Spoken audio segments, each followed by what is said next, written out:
Boa noite, irmãos. Paz do Senhor Jesus. Que bom a gente poder estar aqui mais uma quinta-feira para mais o nosso encontro devocional, para juntos estudarmos, meditarmos, juntos na palavra de Deus e sermos edificados por esta palavra, abençoados. E eu espero que Deus possa abençoar a sua vida, viu? Tá tudo bem aí com você, na sua casa? Se você estiver recebendo bem aí o áudio, o som, a imagem, você me dá um feedback aí nos comentários, que eu vou estar aqui para a gente perceber se está tudo bem. Bom, irmãos, que bom que mais uma quinta-feira chegou e esse tempo é um tempo que a gente sempre espera, eu sempre aguardo ansiosamente poder dividir esses momentos aqui. E nós vamos falar sobre a leitura da Bíblia, né? As pessoas dizem assim, pastor, eu quero ler a Bíblia, mas eu tenho dificuldade, mas eu não entendo, enfim.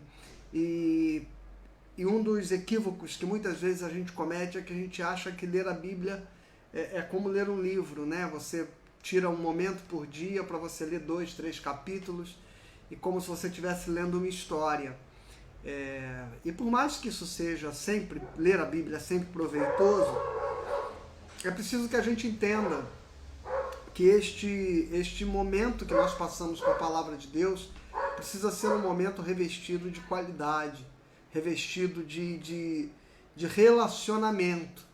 E é sobre este relacionamento com Deus que nós vamos falar, para que a Bíblia não seja apenas um livro que se lê, mas que seja a palavra de Deus na qual você medita e através da qual Deus se revela e se manifesta de forma viva, encarnada, real e verdadeira ao seu coração. Então não é compreender uma história, não é entender uma história, não é interpretar um texto, é ouvir Deus falar ao seu coração.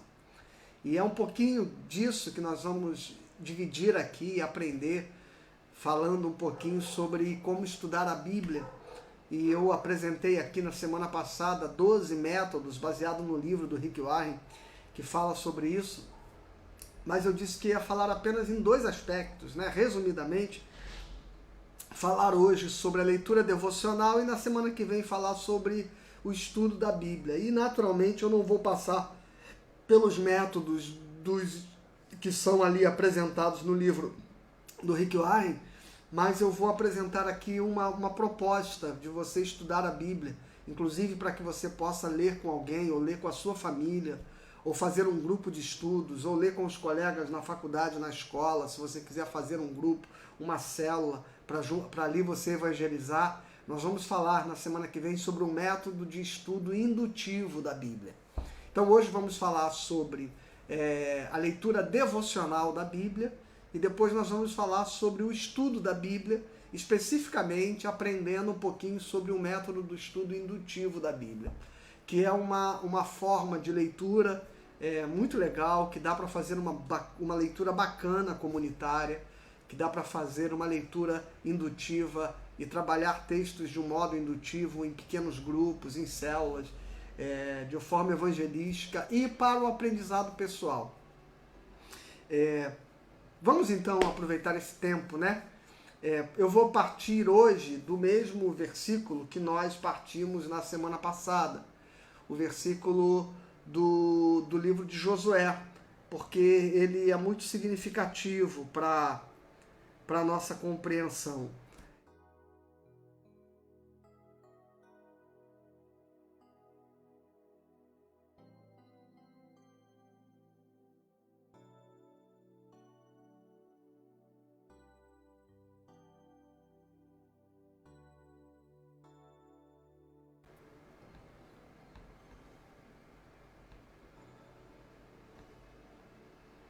Isso.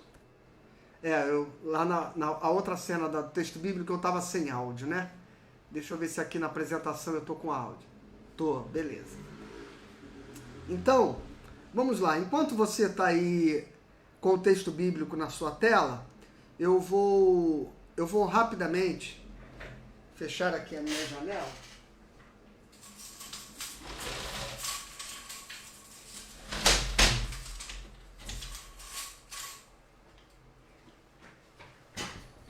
Para reduzir um pouco o ruído externo aqui, né? Vamos lá então. O texto é Josué capítulo 1, versículo 8, que diz: não cesses de falar deste livro da lei, antes medita nele dia e noite, para que tenhas cuidado de fazer segundo tudo quanto nele está escrito. Então farás prosperar o teu caminho e serás bem-sucedido. Essa é a primeira coisa que nós vamos aprender quando nós, semana passada, falamos sobre como estudar a Bíblia. A gente refletiu aqui um pouquinho sobre o que leva as pessoas a não estudarem a Bíblia. Uma das razões é porque não sabem como. A outra é porque elas não são motivadas a estudar. E a terceira é porque não querem, né? Tem preguiça, estão afim, e falamos algumas coisas. Agora, o que eu queria dividir com você, eu vou pular muitos slides, porque eu disse, isso aqui é um estudo extenso, e eu quero pegar só as partes mais objetivas com você, né? É aqui, esse texto aqui. Qual é o seu objetivo ao estudar a Bíblia? Qual é o seu objetivo ao estudar a Bíblia? Então, olhando para o texto de Josué, versículo 8, diz: não cesses de falar deste livro da lei, antes medita nele dia e de noite, para que tenhas cuidado de fazer segundo tudo quanto nele está escrito. Então, a meta final de todo estudo da Bíblia é a aplicação e não a interpretação. E o grande equívoco que muitas vezes nós temos é de transformar o desejo de ter conhecimento bíblico e colocar o conhecimento bíblico ou teológico acima da aplicação. E é aqui que muitas vezes, inclusive líderes, pregadores, pessoas que vivem sobre o exercício de ensinar a palavra, de pregar a palavra, especialmente se você está me ouvindo e você é alguém que dá estudo bíblico, você é alguém que prega, você é alguém que tem um ministério, fique atento, porque esse é um risco muito grande que nós corremos na nossa vida espiritual.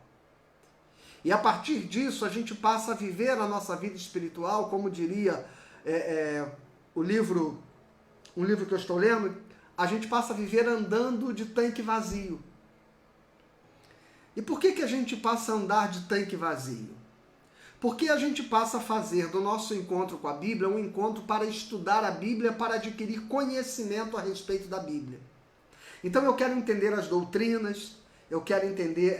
recentemente, uma pessoa me ligou, preocupada, né, com alguém que ela conhece, convive com ela, e essa pessoa me ligou e disse assim: pastor, o problema é que essa pessoa, ele está muito interessado em ler livros sobre teologia, dogmática, essas coisas todas, estudar esses livros teológicos, as doutrinas, o calvinismo e essas coisas todas, mas ele não tem mais vida espiritual, ele não tem mais vida devocional. E talvez essa pessoa, na sua simplicidade, ela estava percebendo ali no seu relacionamento isso que eu estou querendo dividir aqui com você. Porque muitas vezes a gente substitui o nosso relacionamento com Deus pelo conhecimento. Então a gente acha que interpretar a Bíblia, entender a Bíblia e conhecer de Bíblia é aquilo que dá a você autoridade espiritual. Não, o que dá a você autoridade espiritual é intimidade com Deus. Intimidade com Deus se dá em relacionamento com Deus. Porque preste atenção, meus irmãos, os fariseus do tempo de Jesus, os escribas, eles eram conhecidos como doutores da lei. Quem tinha mais conhecimento bíblico do que aqueles homens? Quem conhecia mais as doutrinas, as profecias e os meandros dos textos bíblicos do que os doutores da lei do tempo de Jesus? Nicodemos, por exemplo, era um homem versado no conhecimento bíblico teológico, membro do Sinédrio. Ou seja, um membro do Sinédrio deveria ser alguém naturalmente exímio conhecedor das leis e dos ensinamentos das Sagradas Escrituras. E qual era a grande crítica de Jesus aos fariseus? Porque eles não viviam aquilo que diziam. Porque eles tinham conhecimento, mas não tinham um relacionamento com Deus para que a palavra que conheciam pudesse efetivamente produzir em suas vidas transformação e mudança.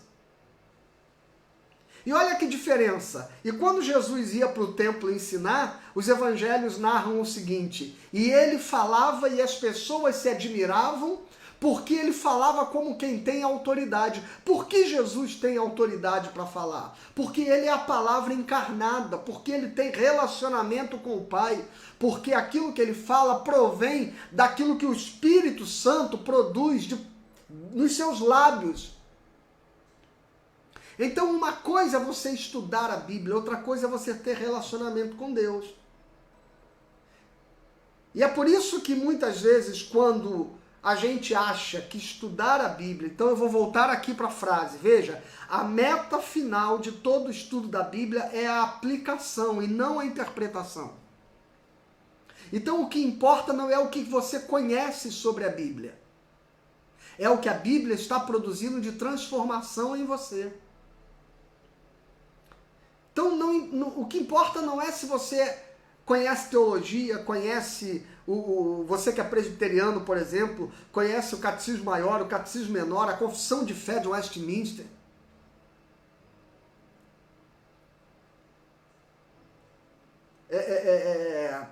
Sabe, os documentos produzidos no Sínodo de Dort, que são profundos conhecimentos, profundos documentos e expressões da mais bela, profunda e versada teologia reformada. E muitas vezes nós queremos conhecer estas coisas, então eu vou estudar os temas da Bíblia, eu quero conhecer a temática soteriológica, que é a doutrina da salvação, eu quero conhecer a temática pneumatológica, que é a doutrina do Espírito Santo, eu quero conhecer a temática escatológica, que é a doutrina das últimas coisas, e você começa a querer conhecer os meandros da Bíblia, interpretá-los e ser versado neles, sem que isso produza em você nenhum nível verdadeiro de relacionamento com Deus. Porque o estudo, ele precisa ser mediado pela ação do Espírito Santo. Mas antes desse processo de querer interpretar e conhecer, é preciso um processo muito mais básico e simples, que é o processo de ouvir. Ouvir. Ouvir a voz de Deus. Ouvir Deus falar. E é neste caminho que nós vamos seguir quando nós vamos falar a respeito do nosso método de estudo devocional, que é o primeiro método e é o que nós vamos falar a respeito de hoje. O método de estudo devocional. Só para recapitular, né? Só para recapitular, a gente tem aqui o método devocional, o método de resumo de capítulo, o método de qualidade de caráter, o método temático, a gente tem aqui o método biográfico, a gente tem o método por tópicos, o método morfológico, o método histórico-cultural, a gente tem o método investigativo, o método analítico de capítulo, o método sintético e o método analítico de versículo por versículo.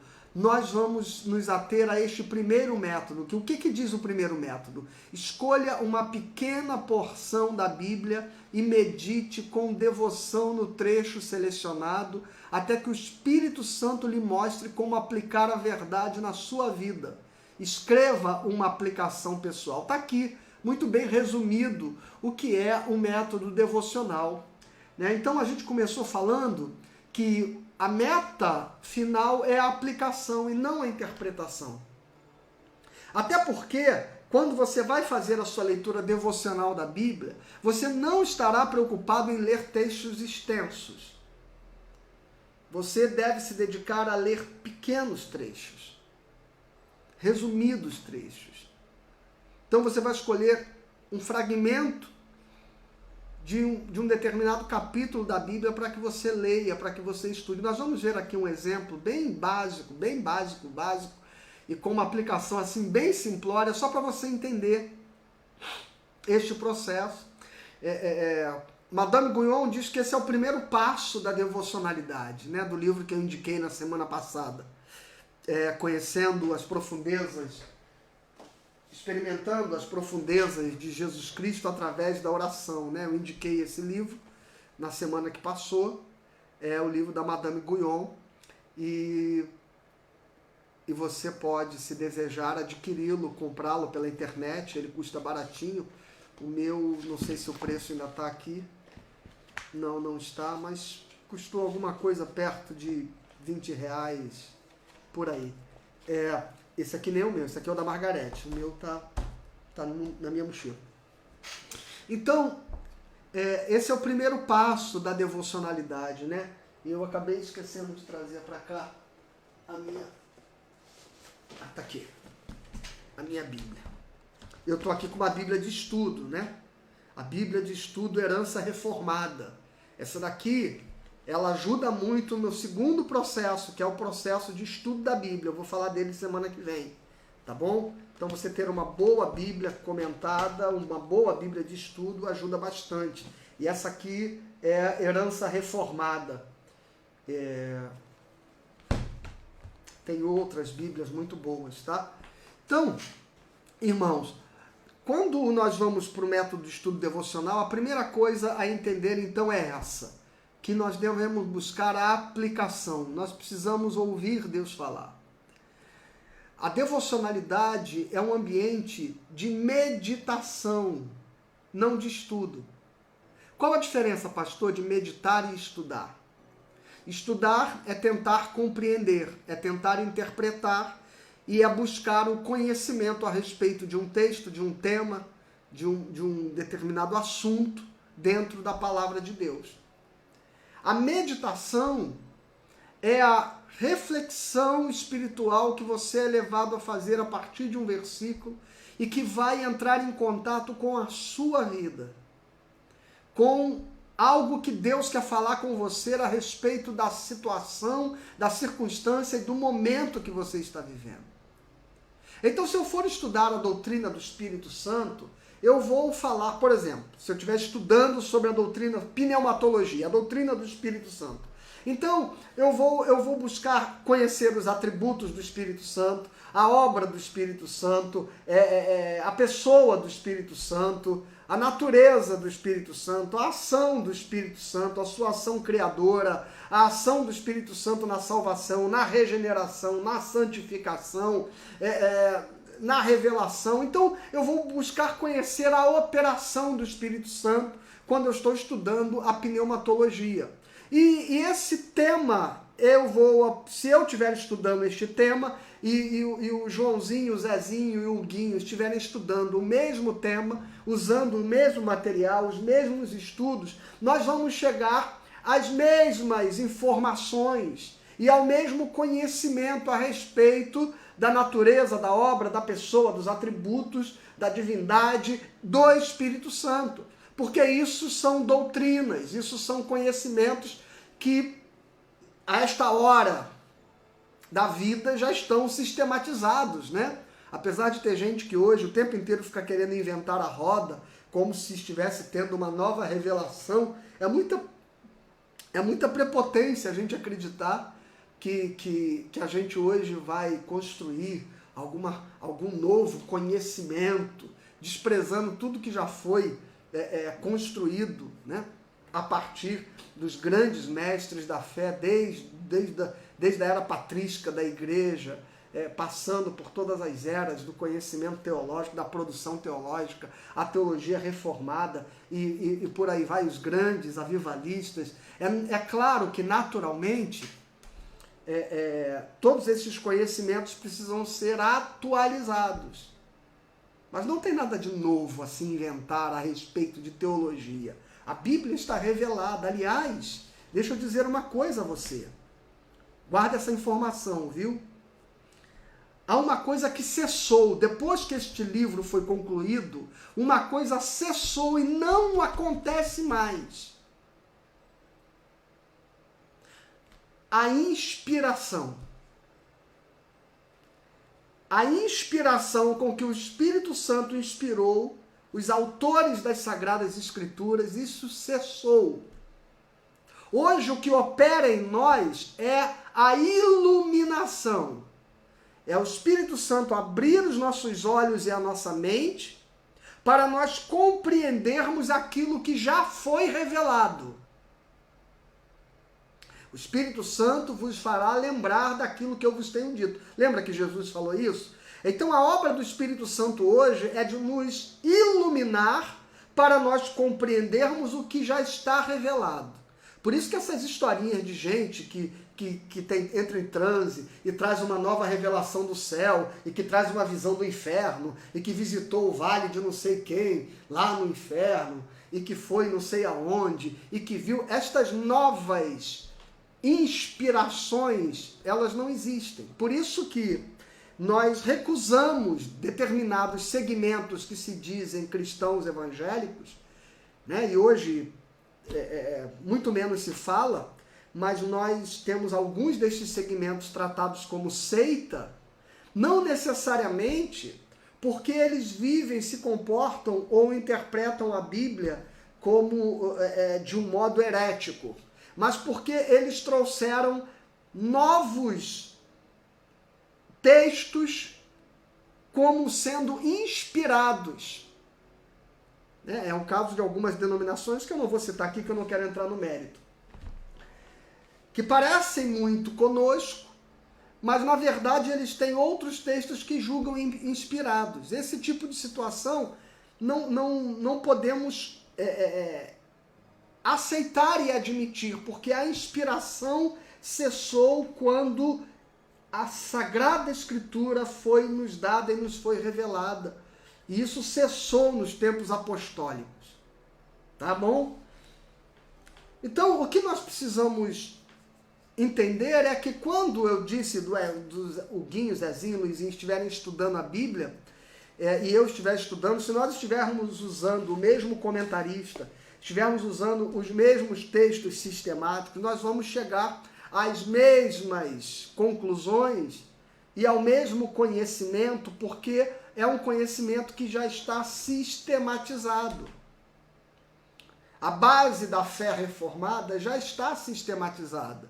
A igreja presbiteriana, por exemplo, para você que não é presbiteriano, a igreja presbiteriana ela tem aquilo que nós chamamos de nossos símbolos de fé, que basicamente é a doutrina bíblica sistematizada em pontos principais que sintetizam aquilo que nós cremos como igreja reformada. Então nós temos o nosso catecismo breve, o nosso catecismo maior, que são peças para o próprio nome já diz, são catecismo, para a catequese, para o ensino das doutrinas fundamentais das Sagradas Escrituras.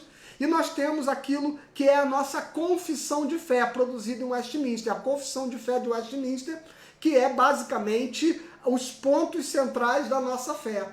Esses três documentos se traduzem naquilo que nós chamamos os nossos símbolos de fé, baseados na Sagrada Escritura, que é a nossa única regra de fé e prática. Então, a nossa única regra de fé e prática é a Bíblia Sagrada.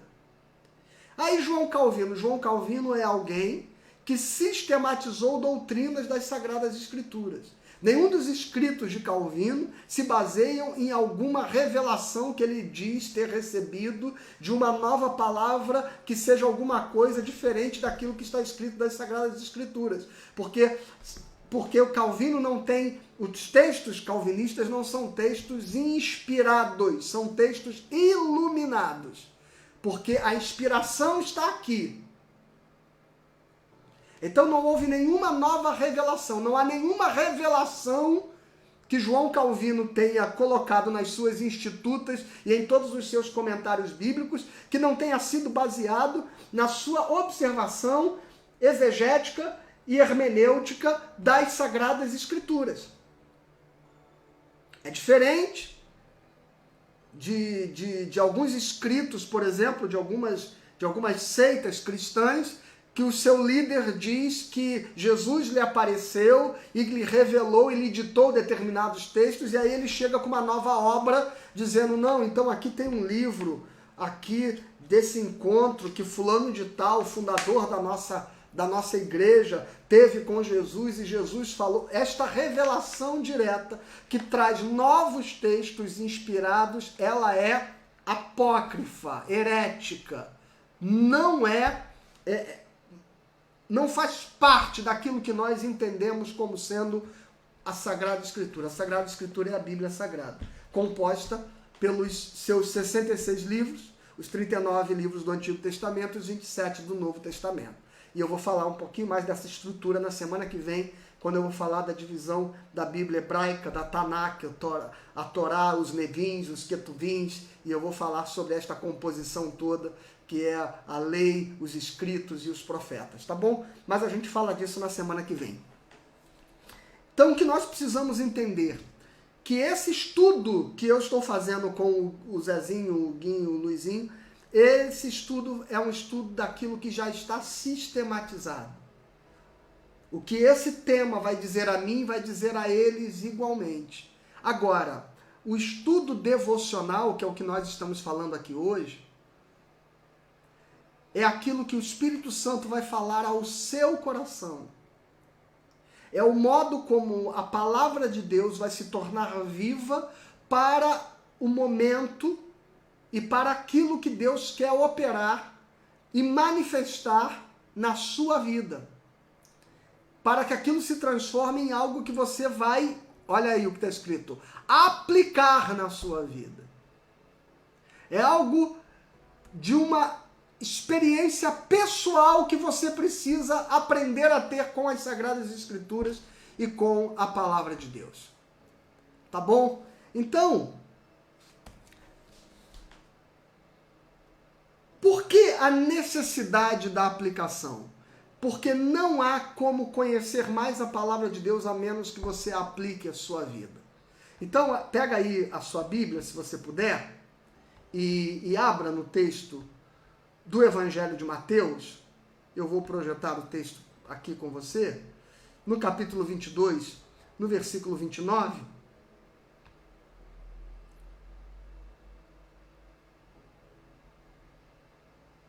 Quando Jesus ele diz assim: errais, não conhecendo as Escrituras, nem o poder de Deus. Errais, não conhecendo as Escrituras, nem o poder de Deus. Ou seja, não há como conhecer mais a palavra de Deus sem que esta palavra, para além de conhecimento, seja manifestação de poder de Deus. Então Jesus diz que a gente erra, não é porque a gente não conhece. A gente erra porque muitas vezes a gente conhece, mas este conhecimento não opera nada transformador em nós. Daí advém o erro. Daí os fariseus conhecerem muito a Bíblia e não viverem as Sagradas Escrituras. Por quê? Porque faltava o poder de Deus, a ação do Espírito Santo. E é por isso que quando um desses fariseus, Nicodemos, chega até Jesus, Evangelho de João, e ele é um profundo conhecedor da lei, e quando Jesus começa a falar a ele a respeito de coisas espirituais, ele não compreende, ainda que ele conhecesse. Mas ele conhece, mas aquilo não produz nele vida. E Jesus diz a ele: não te admires de eu te dizer que importa que você nasça de novo, da água e do Espírito. Porque esta obra precisa ser produzida em você através do Espírito Santo de Deus. Porque senão você será alguém apenas que tem conhecimento bíblico. E você terá um conhecimento das doutrinas, dos temas, dos dogmas, dos fundamentos teológicos, das histórias da Bíblia. Você conhecerá toda a narrativa da história de Jesus, do seu nascimento até a sua morte, mas você não conhecerá Jesus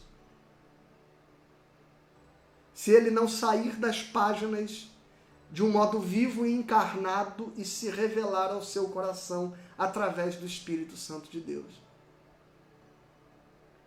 Ok?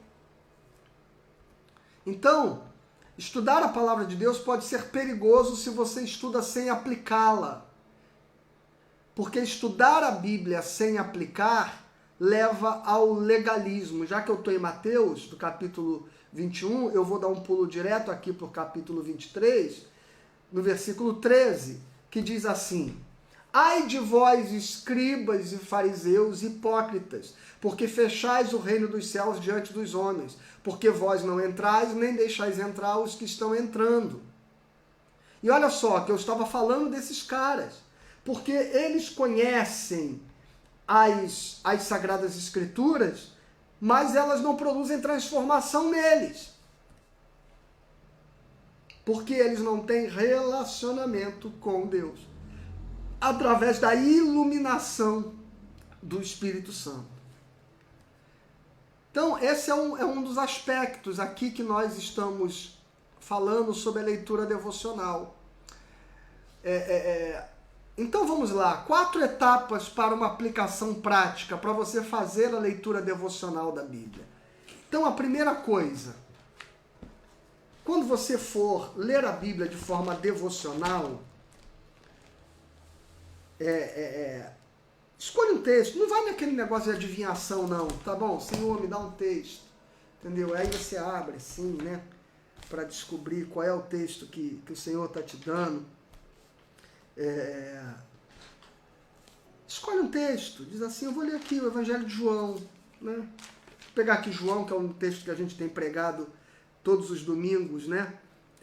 Então vou pegar aqui o Evangelho de João e eu vou ler o texto do Evangelho de João. O que eu vou ler? Eu vou ler aqui. Olha, abri aqui no texto de Nicodemos, no capítulo 3. Havia entre os fariseus um homem chamado Nicodemos, um dos principais dos judeus. E este de noite foi ter com Jesus e lhe disse: Rabi, sabemos que és mestre, vindo da parte de Deus, porque ninguém pode fazer estes sinais que tu fazes se Deus não estiver com ele. Então, olha só, eu li 2 versículos, eu podia parar aqui. E eu vou orar. E eu vou orar para que o Espírito Santo, ele fale comigo através desse texto, desses versos. Então veja, eu não vou ler o capítulo 3, a história toda, não, vou ler a história de Nicodemos toda. Não é isso que me interessa na leitura devocional. O que me interessa é que eu quero meditar.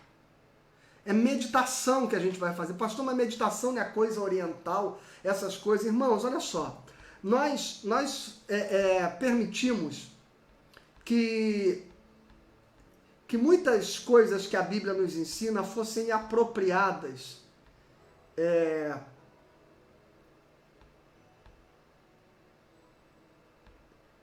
de um modo por outras expressões de fé, e como se isso não fosse expressão da nossa fé.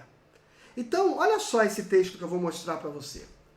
Saíra Isaac, está lá em Gênesis capítulo 24, versículo 63. Saíra Isaac a meditar no campo ao cair da tarde. Erguendo os olhos viu, e eis que vinham camelos. E também Rebeca levantou os olhos e vendo a Isaac, apeou do camelo e perguntou ao servo: quem é aquele homem que vem pelo campo ao nosso encontro?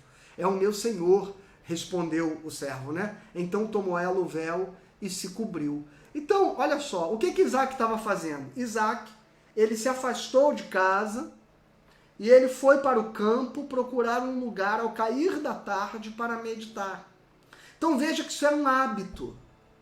Isso fazia parte das expressões cotidianas da espiritualidade. E olha que quando a gente está falando de Isaac, nesse momento, ele não tem nem Bíblia. O que ele tem? O modo como Deus se expressou desde o início da criação. Os céus proclamam a glória de Deus e a natureza, a obra das suas mãos. Um dia faz declaração, outro dia, Salmo 19. Né?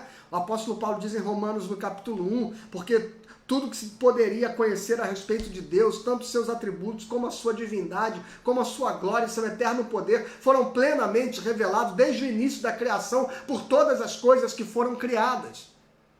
Ok? Então, o que Isaac tem para revelar Deus a ele?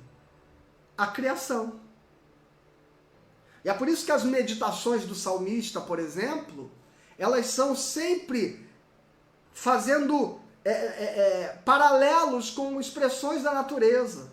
O pardal encontrou casa, a andorinha encontrou ninho para si. Eu encontrei os teus altares, Senhor meu e Deus meu.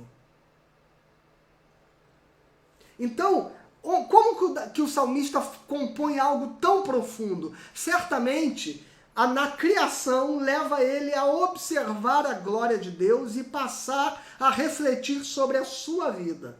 Entendeu? Isaac saía ao cair da tarde para o campo para entrar em contato com a natureza, com o silêncio, se afasta da família, se afasta do tumulto da casa, da tenda, onde os empregados, os pastores, onde todo mundo está ali. Então ele se destaca. Jesus ia para o monte, quando ele queria essa privacidade.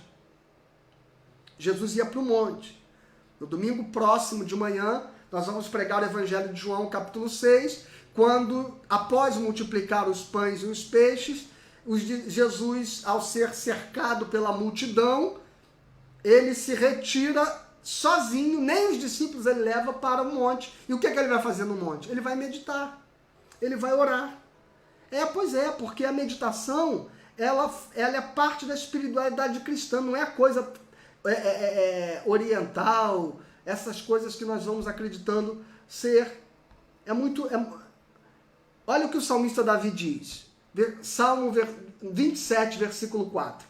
Uma coisa peço ao Senhor e a buscarei, que eu possa morar na casa do Senhor todos os dias da minha vida para contemplar a beleza do Senhor e meditar no seu santo templo. Então, olha só como está relacionado contemplar e meditar. Lá no texto de Josué que a gente leu, Josué capítulo 1, versículo 8, o que o Senhor está dizendo a Josué? Não se aparte da tua boca o livro desta lei, e nela medita. Ou seja, então, a palavra, e eu estou pegando agora o texto de Josué como referência, o versículo bíblico vai ser o seu ponto de contato para meditar, para orar.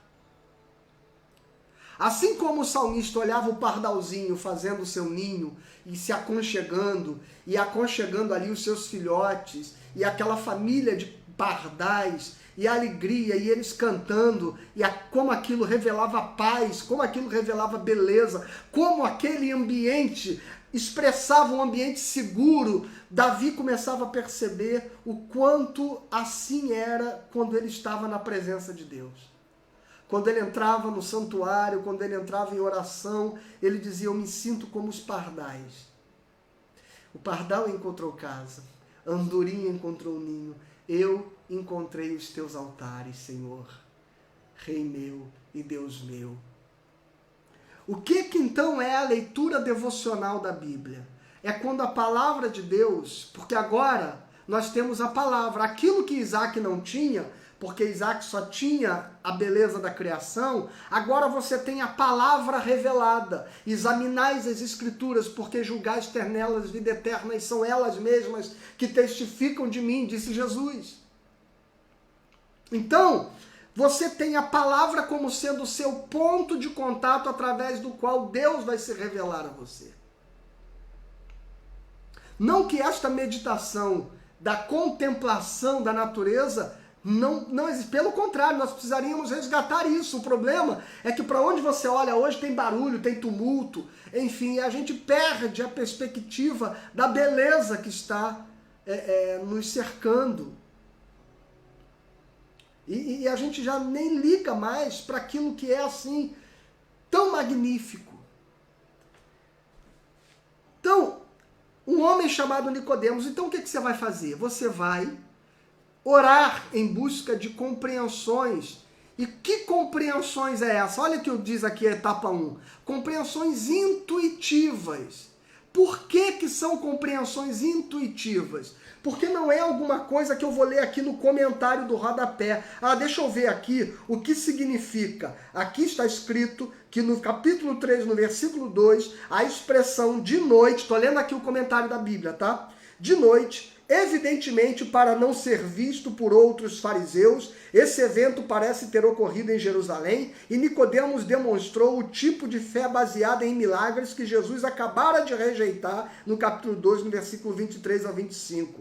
Quando ele chama Jesus de Rabi, ele está se referindo a Jesus como um mestre, como um professor. Não é esse conhecimento que nós desejamos na leitura devocional da Bíblia. Porque este conhecimento é o conhecimento que um exegeta, ele já avaliou, já estudou, e ele já interpretou e colocou aqui a sua interpretação para que você leia e interprete o que está acontecendo nesse versículo. Não é isso que nos interessa na leitura devocional. Na leitura devocional, o que nos interessa é aquilo que o Espírito Santo vai soprar no nosso coração. Você não vai querer saber o que um exegeta diz a respeito dos termos gregos com que foi escrito esse texto, o contexto que está aqui aplicado. Você quer entender, ao ler esse versículo e ao orar para que você tenha compreensão intuitiva, você vai fazer o seguinte passo, olha só. Etapa 2, medite no versículo que você escolheu estudar. Leia ele, então preste atenção, leia esse versículo e faça silêncio. Se você puder, fique olhando para ele, para cada palavra. Agora tente colocar na sua cabeça essa cena, imaginá-la. Tente se colocar dentro dela e tente refletir dentro de você a respeito dos sentimentos que estão aqui rolando nesse encontro de Nicodemos com Jesus. Pense na escuridão. Pense em como Nicodemos está chegando ali naquele lugar. E aí, olha só o que vai acontecer na leitura devocional. E aí um barulho, alguma coisa vai distrair você. Aí a sua mente já foi lá para a conta de luz, sabe? Para o trabalho da escola da criança. Porque é assim que a nossa mente trabalha. Ela vai tentar fugir. Então, aí Madame Guyon nos ajuda, né? O que Madame Guyon diz aqui neste livro? Então, o que você tem que fazer nesse momento? Use o texto para trazer a sua mente cativa. Volte e leia ele de novo. E este de noite foi ter com Jesus e lhe disse, Rabi, sabemos que... Então, quando você volta para o texto, você traz a sua mente que está dispersando de volta para a meditação, para a oração. Leia de novo este versículo. E volte apenas a meditar e a refletir nele. Então está aqui, olha, sinta. Visualize, olha, sinta o texto. Enfatize as palavras. Cada uma das palavras que está aqui, de noite. Porque faça as perguntas que você vai fazer ao Espírito Santo, não ao exegeta, não ao comentarista bíblico. Você vai fazer ao Espírito Santo esta pergunta. Por que Nicodemos procurou Jesus de noite, Senhor? Será que ele estava com medo? Será que ele está... Ore, quando o texto diz aqui, enfatize as palavras e ore o texto, é porque estas perguntas serão feitas em oração. É como se o seu professor fosse o Espírito Santo que está aí ao seu lado. E é a ele que você vai fazer as perguntas certas. Não é o autor e nem o comentarista. É você e o Espírito Santo.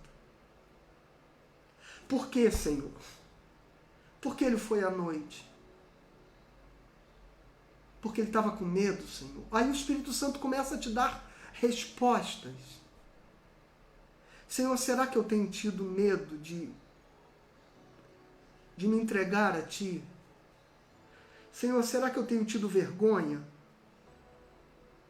Será que eu tenho me constrangido na frente dos meus amigos de afirmar o Teu nome, a minha fé, a minha crença? E aí, olha a aplicação, tá vendo? Então agora a coisa não é mais, não tem a ver com Nicodemos mais, agora o Espírito Santo já está falando comigo. Ele já está me levando a pensar a respeito dos meus comportamentos. Quando eu leio a interpretação do exegeta, eu vou conhecer o texto. Mas quando eu oro este texto em meditação devocional, este texto vai se revelar a mim e ele vai falar aquilo que o Espírito Santo quer tratar comigo. E ele foi ter com Jesus e disse, Rabi. E talvez você não faça a menor ideia do que é rabi. Talvez pela primeira vez você está pegando um texto que tem a palavra rabi. Você diz assim, que palavra rabi? Aí a tua tentação é vir pegar um dicionário, né? Deixa eu tentar ver o que é rabi. Esquece, porque não é a preocupação da devocionalidade que você entenda o que significa rabi. O que deve ser rabi? Talvez você não saiba que significa mestre. Mas talvez você intuitivamente diga assim, deve ser um modo respeitoso de falar com alguém como Jesus, né? Nicodemos está chamando ele de rabi. Talvez você até diga assim, parece rabino. É porque é daí mesmo que vem a expressão rabino. Parece rabino, né? Então Jesus deve ser alguém importante também. E aí você continua lendo o mesmo versículo. Sabemos que és mestre. Ah, então deve ser isso. Rabi deve ser mestre. Ele sabe que Jesus é mestre, vindo da parte de Deus. Porque ninguém pode fazer estes sinais que tu fazes se Deus não estiver com ele. E aí você volta para o texto e continua perguntando, Senhor, o que tem me levado a crer em Ti? Nicodemos crê no Senhor por causa dos milagres. Por que eu creio em Ti? Por que eu te busco? Por que eu te procuro? Qual é o meu interesse? Quais são as motivações do meu coração? E aí o Espírito Santo vai começar a trazer a você quem você é. E aí você vai começar a perceber a si mesmo. E de repente, quando você fecha os olhos, você já não está vendo mais Nicodemos e Jesus. É você e Jesus. E a partir disso, você vai começar a ter compreensões a respeito de si mesmo. E aí talvez você deseje ir para um próximo versículo. A isto respondeu Jesus, em verdade te digo, que se alguém não nascer de novo, não pode ver o reino de Deus. E aí você vai fazer a mesma pergunta talvez, né? Porque se você parar aqui, você vai dizer, Jesus, o que é nascer de novo? Eu nasci de novo? Eu vou ver o reino de Deus? Eu nasci de novo, Senhor. Eu sou alguém que está vivendo uma outra vida diferente da que eu vivia. Eu sou alguém que estou aprendendo coisas novas. Eu sou alguém que agora não me comporto mais como filho do seu Zé e da Dona Maria, mas eu me comporto agora como alguém que é filho de Deus. Eu nasci de novo. E aí você diz assim, Senhor, deixa eu tentar olhar para o meu coração, deixa eu tentar ver quais são as marcas, quais são as evidências de que eu nasci de novo. Então, você entende que você não consegue mais saber se eu estou orando ou lendo a Bíblia, se eu estou lendo a Bíblia ou orando, porque estas duas coisas são uma coisa só no método de estudo devocional. É meditação. Então, eu sou capaz de passar 1 hora nesse ambiente com esses 2 versículos aqui. E aí você vai dizer, eu orei 1 hora. E a minha oração não vai ter uma petição do tipo, Senhor, me cura, me dá um emprego, me dá um carro, abençoa. Sabe, aquele tipo de oração, de petição que a gente acha que oração é aquilo, e a gente vai descobrir que oração é isso aqui que eu estou aqui traduzindo com você no método de leitura devocional. E eu li apenas versículo 1, 2 e 3. Eu não li um capítulo, eu não li um livro. Mas eu posso me prender aqui em oração e mergulhar profundamente nessas perguntas. Eu fiz aqui 3 perguntas, basicamente. Se eu tenho procurado Jesus de noite, se eu tenho tido medo, se eu tenho tido vergonha, se eu tenho me escondido em relação à minha fé. Eu perguntei aqui, nesses 3 versículos, por que que eu estou... por que que eu creio em Jesus? O que me leva a crer em Jesus? O que me leva a buscar Jesus? Se eu estou aqui por causa dos milagres, ou se há algum outro motivo para eu seguir Jesus? E por último eu perguntei se eu nasci de novo. Quais são as evidências, Senhor? Quais são as marcas que eu tenho vivido? As pessoas que moram comigo, que convivem comigo, elas conseguem ter a percepção de que eu sou alguém que morri e nasci de novo? Quantas horas eu poderia ficar orando este versículo? Quantos minutos? Então você não vai se levantar e dizer assim, hoje eu li a Bíblia. Eu li 5 capítulos, porque tem aquele, como ler a Bíblia em um ano, aí você lê 5, 6 capítulos por dia, para você, no final de um ano inteiro, você ter lido a Bíblia inteira. Ok, essas coisas não precisam ser abandonadas, eu só estou dizendo que essas coisas não levam você possivelmente a ter aplicação e transformação. Hoje eu li Gênesis 1, 2, 3, 4 e 5. Amanhã eu vou ler 6, 7, 8 e 9. E aí vou ler também 4 capítulos do Novo Testamento. E aí eu vou lendo. Tem métodos assim bacanas. Eu recomendo você a fazê-los para você ler a Bíblia toda. Para você conhecer, entrar em contato com os textos, ver todas as histórias, entrar em contato com todos os profetas, com todos os livros. É muito bom isso. Decorar versículos. Esses métodos todos que a gente aprende... Mas o que eu estou propondo para você hoje é relacionamento. É outra coisa. Devocional. O que é um encontro devocional? Então você aprendeu aqui? Então, sinta, ore o texto. Né? Então, o que é orar o texto? É meditar no versículo. Aqui o Rick Warren coloca até algumas perguntas, eu não vou me fixar nelas, nem quero que você se preocupe com elas. Ele orienta aqui alguns tipos de pergunta que você poderia fazer, né? Tem algum pecado que eu preciso confessar? Preciso? Então, eu não gosto. Aqui já entra aquele negócio de tudo virar método, sabe? E quando começam a querer transformar tudo em método, o americano é assim, né? O povo americano adora transformar tudo em receita de bolo. Então ele já coloca aqui que tem... vou voltar aqui para você ver, né?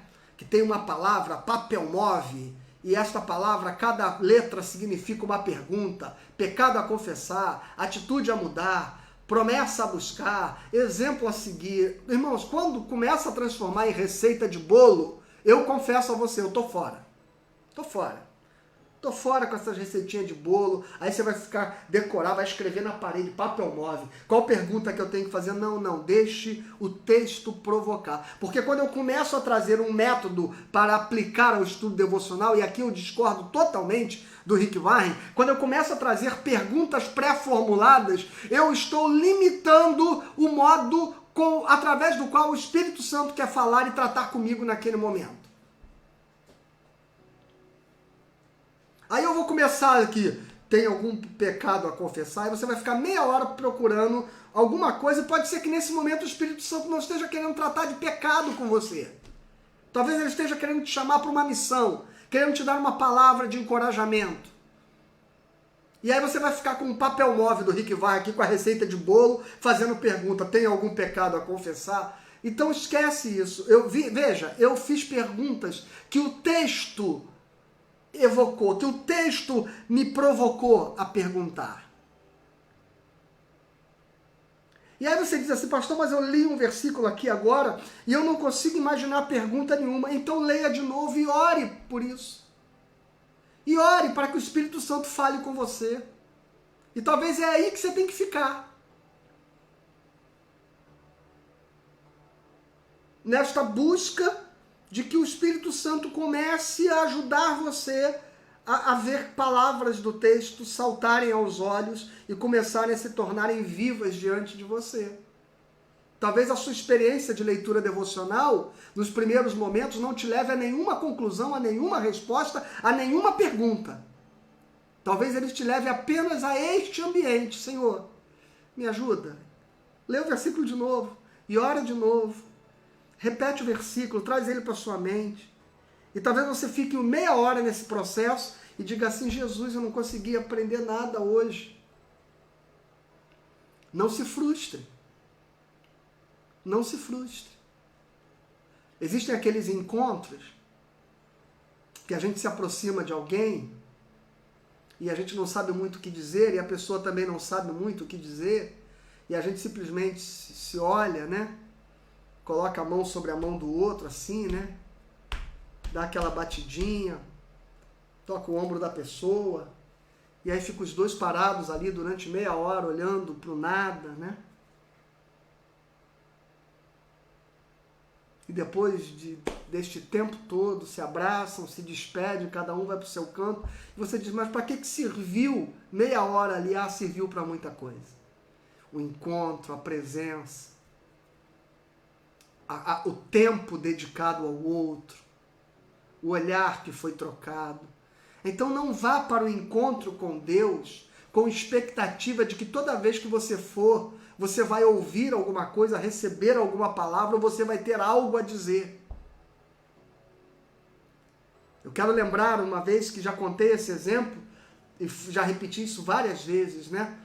Madre Teresa, o repórter lhe perguntou, Madre, a senhora é uma pessoa que envolvida com o drama dos pobres, dos necessitados, é uma pessoa que está cercada por tantos problemas graves e sérios. A senhora deve ser uma mulher de muita oração. E ela disse, certamente.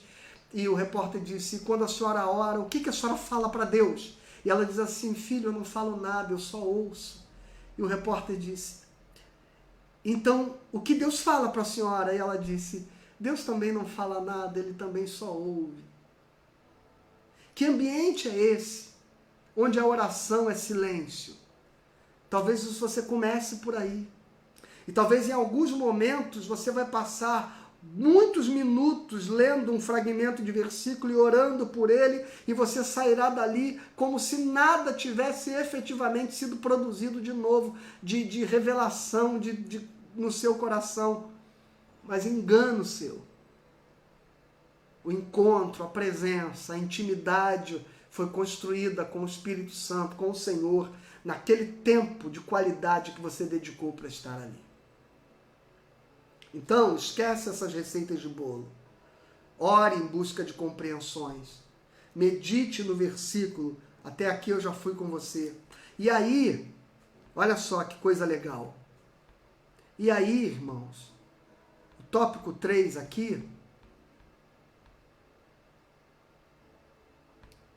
escreva uma aplicação. Lembra que eu falei na semana passada que eu recomendo você ter um caderno de oração? Eu recomendo você, deixa eu pegar o meu aqui. Eu recomendo você a ter um caderninho onde você possa registrar os seus encontros com Deus, sabe? E você pegar aqui, olha, tá aqui minhas anotações, não é que não dá para você ler, né? Então, aqui eu boto o versículo que eu li, o dia que eu li, a hora que eu li, e aqui eu vou tirar estas compreensões. Essas perguntas que eu fiz aqui, as respostas que o Espírito Santo me deu, vão me levar a ter algumas atitudes. Que atitudes são essas? E aí eu vou escrever isso, eu vou falar, Senhor, eu preciso ter mais coragem de revelar a minha fé. Porque lembra que a minha primeira pergunta foi se eu tenho tido medo, como Nicodemos, ao procurar Jesus de noite. E eu vou dizer assim, Senhor, eu preciso ter mais coragem, eu quero evangelizar, eu quero pregar a Tua palavra, eu quero falar do Senhor para os meus amigos, da minha família, para os meus colegas da escola, da faculdade. Aí ele diz assim, Senhor, eu quero ter uma vida espiritual onde eu possa crer em Ti, e que a minha fé seja tão sólida que eu não dependa dos milagres para crer. Que mesmo que não haja sinais, não haja milagres, mesmo que o Senhor não cure quando eu pedir para o Senhor curar, ainda assim eu quero confiar no Seu poder. E aí a terceira aplicação que eu estou colocando aqui, olha, das 3 perguntas que eu fiz aqui na minha leitura devocional, eu vou dizer, Senhor, eu quero viver uma vida nova. E aí talvez eu consiga colocar aqui uma série de comportamentos velhos que eu não deixei. E uma série de comportamentos novos que eu deveria ter e não os tenho manifesto nos meus relacionamentos e na minha vida, para que eu seja alguém que nasci de novo. Veja, eu li, irmãos, basicamente, o primeiro versículo nem conta, eu li 2 versículos, eu fiz 3 perguntas, eu passei muitos momentos orando até que todas essas respostas viessem ao meu coração, o Espírito Santo falasse comigo, mas para eu não esquecer disso, eu coloquei isso aqui no meu caderno de oração. E agora, qual é a última etapa? Depois de eu fazer, por que é um caderno de oração? Porque eu vou orar a palavra, eu vou orar aquilo que o texto disse ao meu coração que eu preciso orar para aplicar e para transformar na minha vida. Isso é orar a palavra. Não é pegar versículos bíblicos, chavões bíblicos e ficar repetindo, sabe? Posso todas as coisas naquele que me fortalece, então eu vou lá e coisa e tal. Não! Orar a palavra é quando você tem um encontro com a palavra, ela fala pessoalmente a você, e você então vai traduzir isso em atitudes que você precisa tomar em relação a esta palavra. E você vai escrever isso, e isso vai ser a tua oração. E aí depois desse encontro todo de meditação, o que você vai fazer agora? Agora você vai orar. Deixa eu pegar aqui a quarta e a última etapa desse processo. Que na verdade está diferente aqui, eu não vou pegar do Rick Warren não. Então, eu vou orar esta palavra. E eu vou começar a clamar a Deus para que ela se torne efetiva na minha vida. E eu vou começar a orar ao Espírito Santo para que ele comece. E eu vou passar talvez os próximos dias orando ao Senhor por esses motivos aqui que o Espírito Santo me denunciou na minha devocional.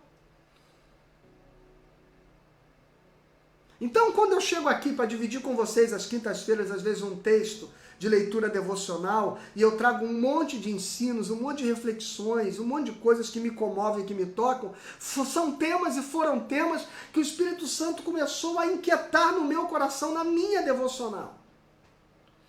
E você precisa ter esse encontro agora. São quantos versículos? São quantos textos? São quantos capítulos? É 1 versículo, 2, 3, um fragmento, 5 versículos.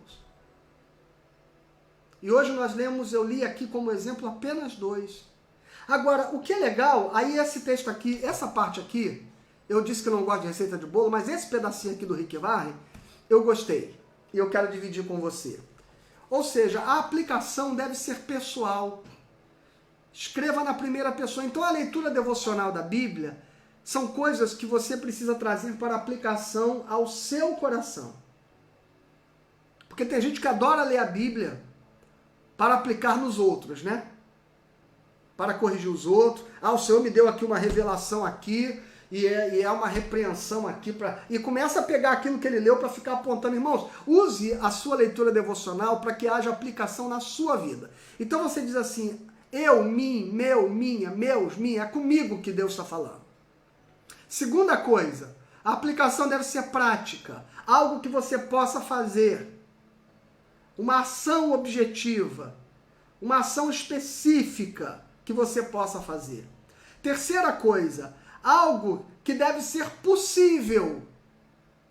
Ou seja, que deve ser possível de se realizar dentro do tempo. Não adianta você orar e dizer assim, olha, eu quero andar por sobre as águas. Senhor, eu quero andar sobre as águas, porque eu estou lendo aqui o texto de andar por sobre as águas. Meu irmão, olha só, isso tem alguma aplicação efetiva na obra transformadora que o Espírito Santo deseja fazer no teu coração? Então esquece isso. E quarta coisa, a aplicação deve ser provável, ela deve estar dentro de um tempo. Então, para você entender melhor o que é isso, eu vou terminar aqui então. Vou pegar um versículo aqui. Olha só, olha que exemplo legal. Um versículo só. Eclesiastes 6:7. Todo trabalho do homem é para a sua boca e, contudo, nunca se satisfaz o seu apetite. O Rick Warren faz aqui uma aplicação bem caricata, mas ela é legal para você entender Como você aplica o texto de forma pessoal, prática, possível e provável? Aplicar o texto de forma... Você não tem que decorar nada disso, tá? Precisa anotar, nada. Isso aqui é só... Faz isso no processo intuitivo. Eu só estou dando um exemplo.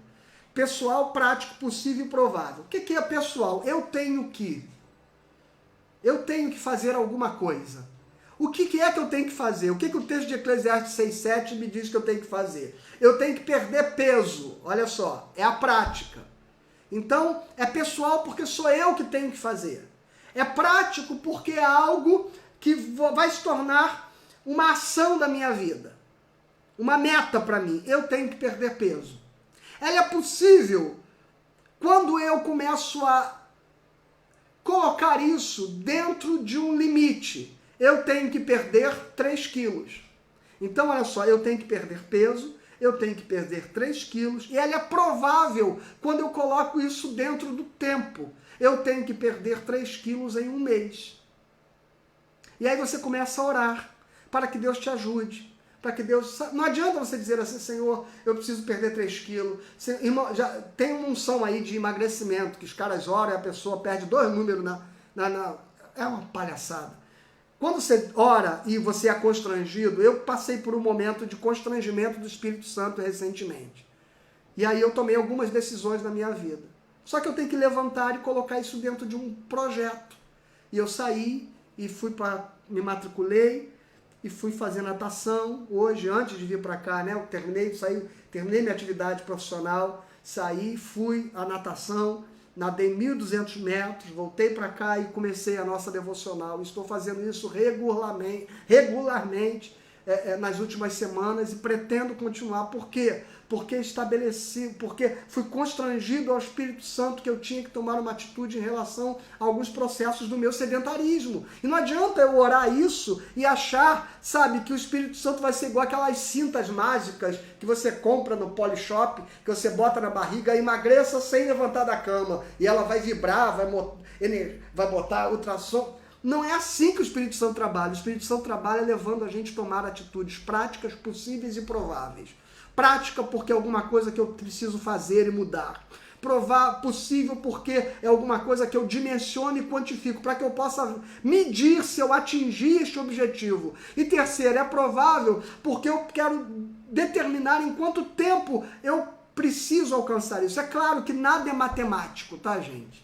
E esse é um equívoco que muita gente comete, é achar que transformações não passam por processos. Então, esquece esse negócio da mágica. O Espírito Santo me revelou aqui que eu vou emagrecer 3 quilos, eu vou orar e amanhã eu vou acordar 3. Não, tudo tem um processo. Tudo tem um processo. E às vezes os nossos processos internos, ele tem um tempo diferente dos nossos processos externos. Então, às vezes a convicção, a decisão e o desejo da mudança, ele é muito mais rápido e muito mais urgente do que a possibilidade de eu mudar imediatamente. E aí a gente se frustra, porque a gente não consegue ajustar o passo entre a decisão de mudar e em quanto tempo eu consigo efetivamente mudar. E aí eu quero que seja tudo junto, mas não é junto. Eu decido, mas a mudança é um processo, ela está dentro de uma transformação que vai sendo operada na minha vida. E aí eu transformo isso em algo que seja possível, algo que seja pessoal, prático, possível e provável. Então, é basicamente, eu estou falando de forma muito básica, este é o modo como você vai fazer leituras devocionais da Bíblia. Vai anotar no seu caderninho de oração e vai transformar isso em oração. Porque daqui a algum tempo você revisita o seu caderno de oração e você vai ver quais foram os compromissos que você assumiu com Deus que você abandonou. E quais foram aqueles que você levou a termo. E quais são os que você precisa se arrepender e voltar, sabe? Volta e pratica as primeiras obras e retomar o caminho. Por isso que tem que estar no caderninho de oração. Porque senão, vira poeira. Cai no esquecimento. E aí você vai achar que o Espírito Santo vai toda hora ficar lembrando você daquilo que ele falou. Então isso é a leitura devocional da Bíblia. Amém, meus irmãos? Nós temos aí 10 minutinhos para a gente acabar. E eu queria então abrir para você, se você quiser fazer perguntas dentro do que você ouviu. E eu espero que isso tenha edificado você e abençoado você. Aqui este exemplo que eu fiz, um exercício prático com você, de como você fazer leitura devocional. E como você aprender a ficar 1 hora, meia hora, 45 minutos em oração. Às vezes, como orar 1 hora, gente, não tem tanta coisa para pedir, porque oração não é pedir, é você ter este momento de ficar meditando e refletindo e passar esse tempo com Deus. Tem alguma coisa que você queira dividir aí, perguntar e compartilhar a respeito de tudo que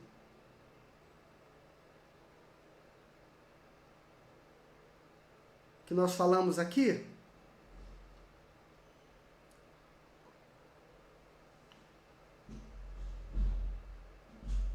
O livro, tá? Para quem não estava semana passada, o livro, ele tem a versão dele em PDF, foi disponibilizada no grupo da igreja semana passada. Se você não recebeu ou se você não faz parte do grupo, escreve aí nos comentários, porque aí o pessoal, os moderadores aí vão encontrar um meio de compartilhar com você, tá bom?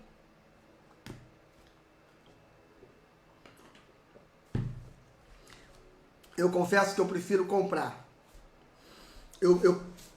É claro, se você tiver dinheiro, né? Eu não digo que eu prefiro comprar porque eu gosto da leitura em papel, eu não gosto muito da leitura digital. Alguma pergunta? Tô procurando aqui.